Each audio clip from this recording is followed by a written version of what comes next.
सबके मन में एक सवाल है कि पीएम मोदी ने आखिरी वक्त में प्रवेश वर्मा की जगह रेखा गुप्ता को दिल्ली की गद्दी क्यों सौंपी।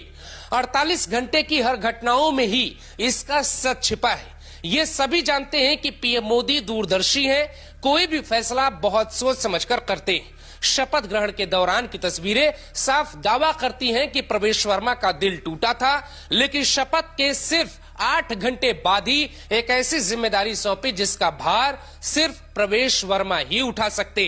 प्रवेश वर्मा का नाम इसलिए खुद पीएम मोदी ने काटा था क्योंकि परिवारवाद का आरोप वो नहीं लेना चाहते। प्रवेश वर्मा जब मंच पे पीएम मोदी के सामने पहुंचे तो उनकी नजरें झुकी थी और ये बात समझते हुए पीएम मोदी ने खुद आगे हाथ बढ़ाया। तस्वीरें बहुत कुछ कहती, इसीलिए उन्हें ऐसे मंत्रालय दिए गए हैं जिन पर पीएम मोदी की खास नजर रहती। मंत्रियों में सबसे ताकतवर मंत्री बने हैं प्रवेश वर्मा। उनके पास जो विभाग है उसके बारे में भी आपको बताते हैं। प्रवेश वर्मा के पास लोक निर्माण विभाग यानी कि पीडब्ल्यूडी है, विधायिकी मामले भी उन्हीं के पास है, गुरुद्वारा चुनाव, सिंचाई, बाढ़ नियंत्रण, जल जैसे अहम मंत्रालयों की जिम्मेदारी उनको दी गई।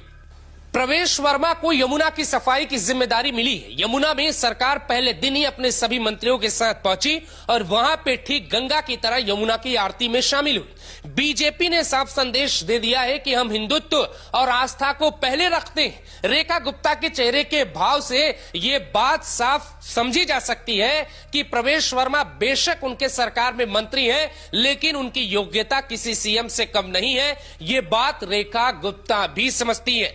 केजरीवाल को चुनाव हराना अपने आप में बड़ी बात है। महिलाओं के कारण प्रवेश वर्मा का पत्ता कट गया। दरअसल हर राज्य के चुनाव में बीजेपी को महिलाएं चढ़ बढ़कर वोट देती हैं। जहां पे महिलाओं का वोट ज्यादा पड़ता है, बीजेपी वहां चुनाव जीत जाती। लोकसभा चुनाव हो या फिर दिल्ली विधानसभा चुनाव, हर जगह बीजेपी को महिलाएं ज्यादा वोट कर रही। दिल्ली में 29 सीटें ऐसी है जहां पे महिलाओं के वोट पुरुषों के वोट से ज्यादा पड़े। उन सभी सीटों पे बीजेपी की जीत हुई। केजरीवाल की सोच महिला विरोधी है, इसका भी ध्यान रखा गया। जैसे शीश महल में आम आदमी पार्टी की राज्यसभा सांसद स्वाति मालीवाल के साथ मारपीट का आरोप लगना, उनके पीए विभव कुमार को जेल तक जाना पड़ा। महिलाओं की भागीदारी का मसला हमेशा सियासत में मुद्दा बना रहता है। 19 सितंबर 2023 को नए संसद भवन में मोदी सरकार ने नारी शक्ति वंदन विधेयक पास करवाया, महिला को ही राष्ट्रपति बनाया। यूपी जैसे बड़े राज्य की राज्यपाल आनंदीबेन पटेल को बनाया। पीएम मोदी ने विदेश मंत्रालय भी एक वक्त में सुषमा स्वराज को सौंपा था। यानी महिलाओं को बड़ी जिम्मेदारी देने में पीएम का यकीन ज्यादा है।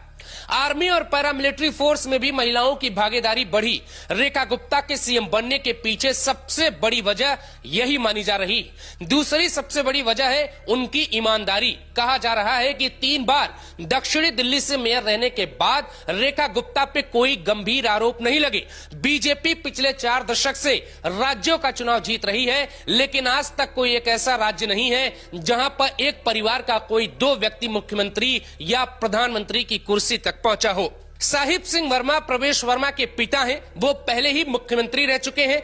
ऐसे में बीजेपी अपनी परंपरा से इधर उधर नहीं होती। ये ख्याल अटल आडवाणी युग में रखा गया। जब पीएम मोदी पहली बार प्रधानमंत्री बने थे तब उन्होंने पार्टी को मां बताया था, और जब यही सवाल प्रवेश वर्मा से पूछा गया कि अब आगे क्या करेंगे तो वो कहते हैं कि जब तक जिंदा हूं बीजेपी का सेवक हूं। मेरे पिता जब तक जिंदा थे पार्टी की सेवा की, मैं भी आखिरी सांस तक बीजेपी की सेवा करूंगा। देखिए, मैं हमेशा से कहता हूं कि मैं भारतीय जनता पार्टी का अनुशासित कार्यकर्ता हूं और हमेशा रहूंगा, और अपनी आखिरी सांस तक भारतीय जनता पार्टी में ही रहना है।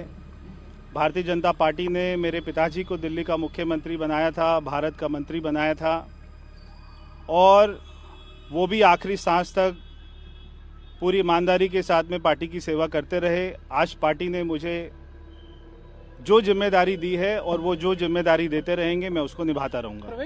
कहा जाता है कि ऐसा अनुशासन सिर्फ बीजेपी में ही संभव हो सकता है, क्योंकि कांग्रेस राज्यों में सीएम पद के लिए युद्ध हो जाता है। दर्शकों, वीडियो के नीचे आपका एक कमेंट हमारा हौसला बढ़ाता है। चैनल को सब्सक्राइब कीजिए, खबरों से अपडेट रहिए।